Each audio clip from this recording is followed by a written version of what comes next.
Navitas stock is down big after earnings. It dropped more than 20% in a single day. But here's the crazy part. It's still up over 114% over the last year. So the big question is, can this rally continue? Or is it about to fall apart? And this is where investors get trapped. The numbers, they look terrible. Falling revenue, bigger losses, and weak guidance. But behind the scenes, Navitas has partnerships with Nvidia, Dell, and Lenovo, and a play on AI data centers that could completely change the game. And the stakes, they're massive. If they can execute, this could be one of the biggest semiconductor turnarounds of the decade. If they fail, investors could get squashed. And today, I'm going to break it all down. The stock price, the financials, the catalyst, and the risks. So you know exactly where Navitas stock stands right now. My name is Rick Orford. I've been trading since 1999, and no, I'm not a financial advisor, which means I'm not here to sell you some glossy brochure promising a safe retirement income.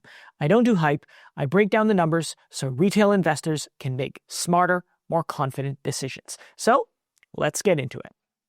Navitas is a pure power semiconductor founded in 2014 by Gene Sheridan, the current CEO, Stephen Oliver, and Dan Kinzer. The company makes gallium nitride, GaN, and silicon carbide, SiC, based technology for electric vehicles, mobile phones, solar panels, and data centers. And here's the thing, semiconductors, they're the backbone of every megatrend that's happening right now. And Navitas is betting on being the picks and shovels supplier for that growth.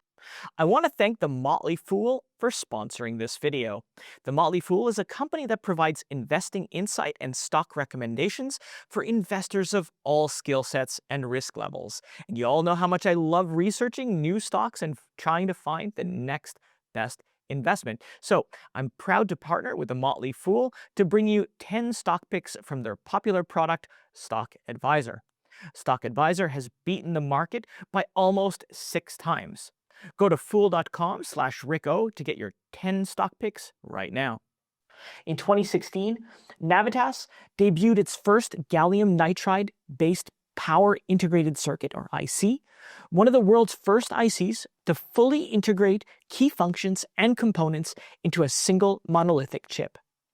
The value in gallium nitride-based power ICs is that they have faster switching speeds and lower on resistance, which results in higher efficiency and lower temperatures.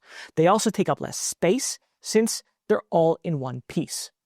One of the most well-known GaN-based power ICs from Navitas is their GaNFast Power IC, which is said to allow for 3 times faster charging in half the size and weight of traditional silicon-based chips, with up to 40% better efficiency.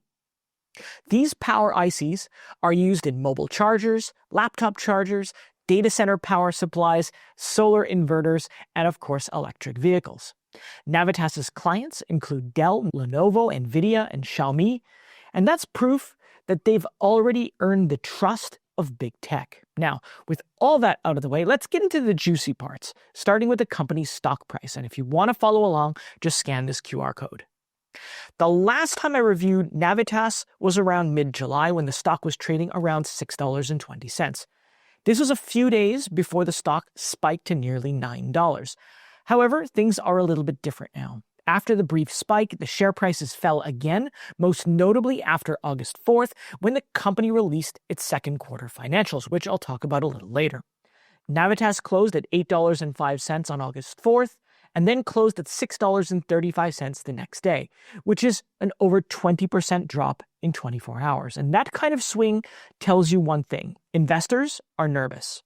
Still, the stock is trading higher than it was a year ago. It's up 114% over the last 52 weeks, while the year-to-date returns are still pretty high at 80%. So Navitas was on a pretty solid upward trajectory before the financials were released. And that begs the question, what exactly happened? According to their second quarter financial 2025 report, Navitas reported a 29% year-on-year drop in revenue, from $20.5 million to $14.5 million. And net losses, they also more than doubled, from 12 cents a share to 25 cents a share year on year. That's not exactly the encouraging news shareholders want to hear. Meanwhile, third quarter guidance puts revenue around just $10 million. For reference, third quarter of 2024 revenue came in at $21.6 million. So if guidance is true, that means a 54% drop year over year in revenue. And when revenue is collapsing this fast, you have to ask, what is management not telling us? So yeah, I'd have to say that investors had a few good reasons to sell the stock once the Q2 numbers were released. However, it's not all doom and gloom for the company. Although Navitas has been earning less this year compared to last, several factors could drive its growth in coming years. So far, the company's biggest catalyst for growth is its partnership with Nvidia. In May of 2025, Navitas announced that it teamed up with Nvidia to power its next-generation 800-volt HVDC AI data centers.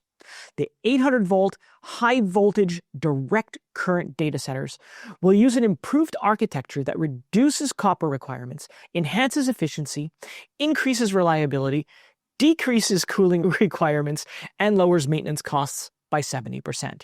That's not just an upgrade.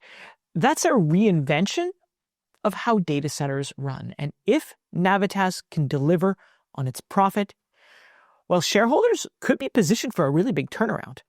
The company's GaN chips also don't just mean lower cost for clients, they also lessen the impact of data centers on the environment.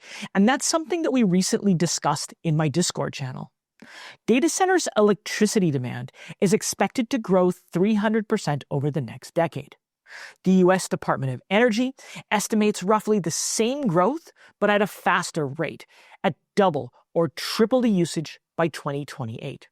Data centers also consume a ton of water, with the larger ones estimated to use up to 5 million gallons of water every single day.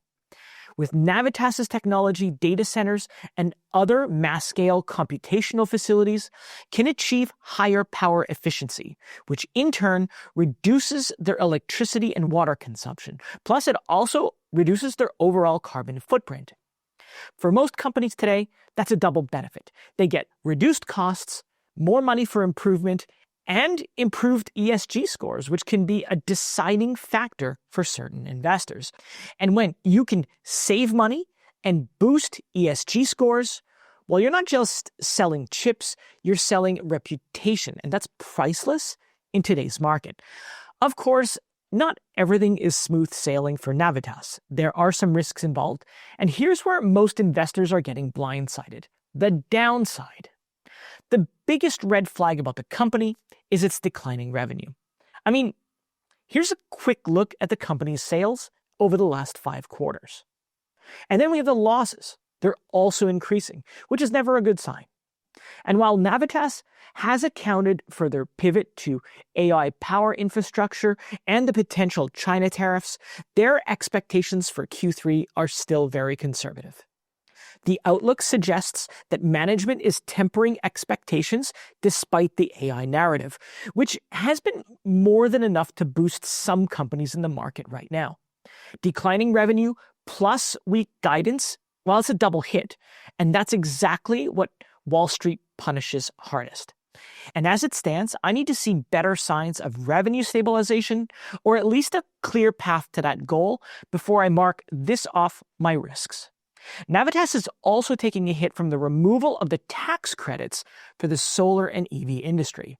So how does EV and green energy issues affect Navitas? Well, sure, the company is not a solar or EV company, but many of its clients are. In fact, Navitas powers many solar and EV products with their GaN ICs.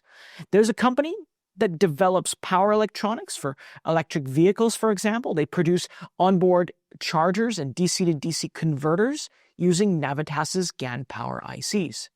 With the removal of tax credits, demands from EV and solar manufacturers may slump, and consumers may be less willing to buy solar and EV products. And when demands vanish, Navitas, well, it could be caught in the downdraft.